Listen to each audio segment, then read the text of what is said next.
Berikut adalah gedung pertemuan Batak di Bekasi, Part 2. Yang pertama adalah Gedung Geraha Sintesa yang berlokasi di Jalan Impres nomor 79 RT 3 RW 5 Bojong Rawalumbu, Kecamatan Rawalumbu, Kota Bekasi, Jawa Barat. Adapun kapasitasnya yakni 400 sampai 600 orang.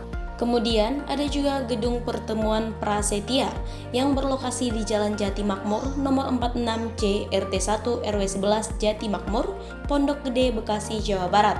Adapun kapasitasnya yakni 1000 sampai 1200 orang. Kemudian adalah Gedung Pertemuan SIMA yang berlokasi di Jalan Raya Kerangan nomor 44 RT 1 RW 1 Jati Sempurna, Kecamatan Jati Sempurna, Kota Bekasi, Jawa Barat. Adapun kapasitasnya yakni 700 sampai 900 orang. Kemudian ada juga Gedung Pertemuan Geraha Sativa yang berlokasi di Jalan Yanatera Raya, RT 3 RW 1 Jati Melati, Pondok Melati, Bekasi, Jawa Barat. Adapun kapasitasnya yakni 600 sampai 700 orang.